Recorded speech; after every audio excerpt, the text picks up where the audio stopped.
Ricordo quella notte, stavamo andando in giro e ci stavamo ubriacando. Al supermercato a Olimpia, io e Toby trovammo questo deodorante su uno scaffale. Oh mio Dio, guarda questo, roba da pazzi! Si chiama Teen Spirit! Iniziamo a ridere e a scherzare, con frasi tipo «Il tuo braccio odora di spirito adolescenziale» e cose del genere. Il nome era davvero troppo divertente e non riuscivamo a smettere di riderci su. Ci chiedevamo «Ma come si fa a chiamare un deodorante in questo modo? Qual è l'odore adolescenziale? Quello dell'erba mischiata con il sudore? Quello di uno spogliatoio? O quello del vomito sui capelli durante una festa?» E queste erano le parole di Kathleen Hanna, amica di Toby Vale, con cui suonava insieme nella band Bikini Kill. Le due amiche continuarono a ridere e a scherzare mentre esploravano il negozio di alimentari. Non sapevano che il nome di quel deodorante avrebbe ispirato un titolo iconico nella storia della musica.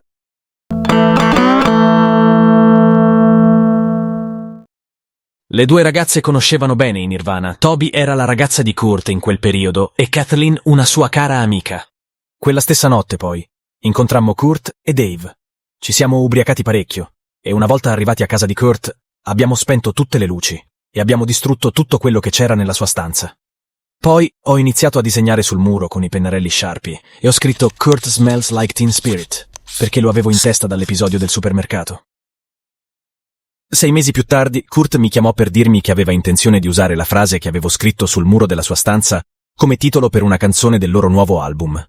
Io rimasi un po' sorpresa, ma lui ovviamente non sapeva che quella frase l'avevo scritta per scherzo e che era riferita al nome di un deodorante, e non ai nostri discorsi rivoluzionari di quella sera. Onestamente mi sono sentita anche un po' idiota per non averglielo detto, ma al tempo stesso ho pensato che tutto ciò fosse una cosa divertente.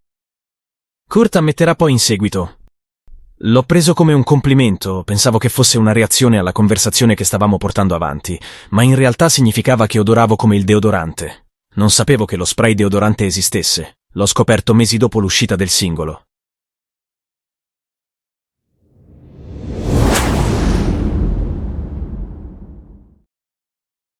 Era il 17 aprile 1991 e il locale musicale OK Hotel di Seattle era appena pronto ad aprire le sue porte per una notte di musica dal vivo.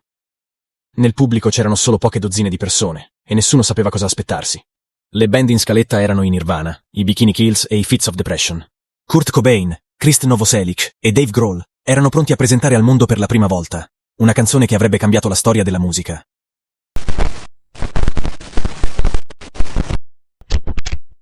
The song is called Smells Like Teen Spirit. Con l'inizio dei primi accordi, il pubblico si accorse che stava assistendo a qualcosa di straordinario. L'energia cruda e selvaggia della canzone catturò immediatamente l'attenzione di tutti. Era una miscela di rabbia, ribellione e una melodia irresistibile. Le parole, anche se oscure e criptiche, sembravano riflettere perfettamente il disagio e l'alienazione della gioventù dell'epoca. Quella notte qualcuno tra il pubblico registrò la performance e la condivise tra gli amici. La canzone si diffuse rapidamente, creando un'onda di entusiasmo a Seattle, dintorni e nella scena punk rock di quel periodo. Dave Grohl ha fatto riferimento a questa storica esibizione in una delle sue interviste e ha notato che di solito quando una band suona una nuova canzone per la prima volta, il pubblico si limita a rimanere in piedi, ma in quel caso impazzirono tutti. La prima volta che suonammo Smells Like Teen Spirit, il posto andò letteralmente fuori di testa, e questo non era mai successo prima, quindi non sapevo cosa avrebbe significato. Sapevo solo che dal punto di vista sonoro avrebbe fatto muovere le persone, ed è esattamente ciò che è successo.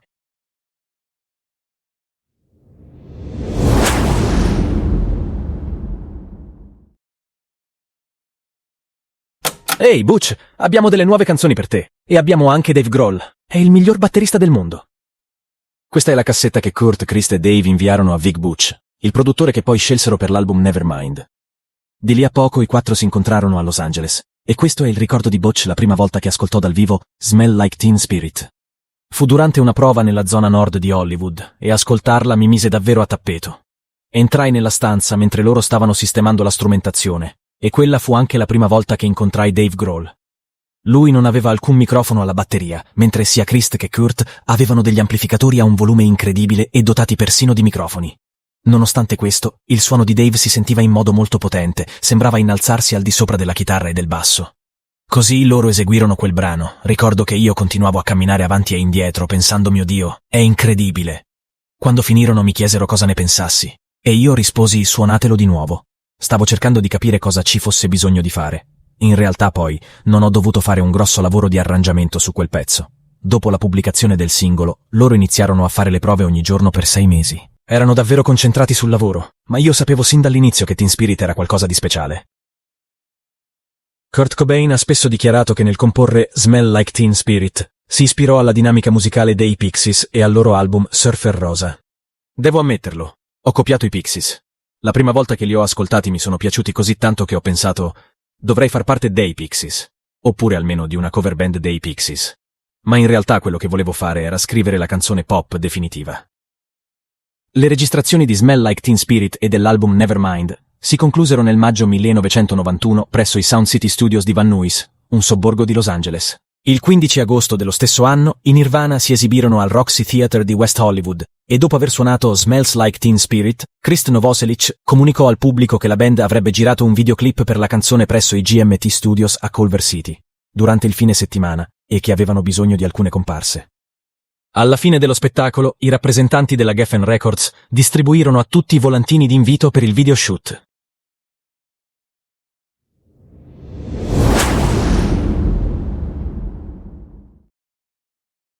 Diretto da Samuel Bayer, il video è famoso per le cheerleader che indossano abiti con il simbolo dell'anarchia, i teenager che fanno headbanging e il bidello, interpretato da Tony Della Rosa. Bayer ha tratto ispirazione diretta dal film Ramones Rock and Roll High School e da Over the Edge di Jonathan Kaplan, entrambi del 79. L'abbigliamento di Kurt Cobain è un altro aspetto notevole del video.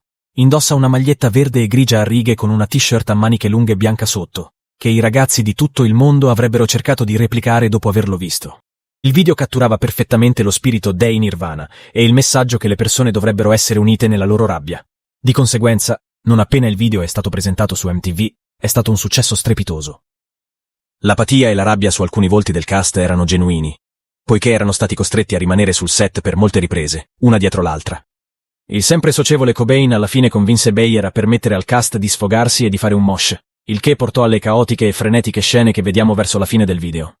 Nel 2000 il Guinness World Records ha nominato Smells Like Teen Spirit il video più trasmesso su MTV Europa.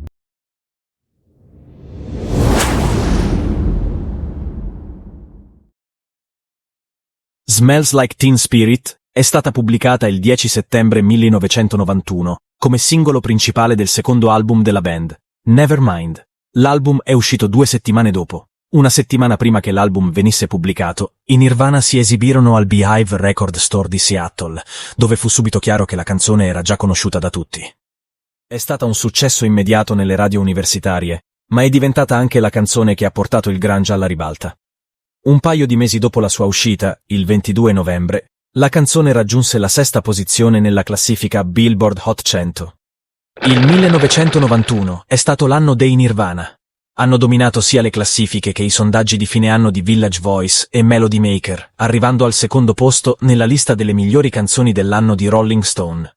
È stata nominata per 2 Grammy Awards, miglior performance hard rock con voce e miglior canzone rock. La canzone ha catapultato i Nirvana al successo mainstream, costringendo il riluttante Cobain a diventare il portavoce non desiderato della generazione Is. Il tragico suicidio di Cobain nel 94 ha spinto i fan a scavare ancora più a fondo nella canzone, che rivela alcune delle emozioni più toccanti del rock giovanile. Smells Like Teen Spirit è rimasta una traccia iconica nella storia del rock, ed è stata persino inserita nella lista del Rock and Roll Hall of Fame delle canzoni che hanno plasmato il rock and roll nel 97, solo 6 anni dopo la sua uscita. MTV e Rolling Stone l'hanno inserita al 3º posto nella loro lista delle 100 migliori canzoni pop, mentre la NMA l'ha nominata al 2º posto nella loro lista delle 100 migliori canzoni di tutti i tempi.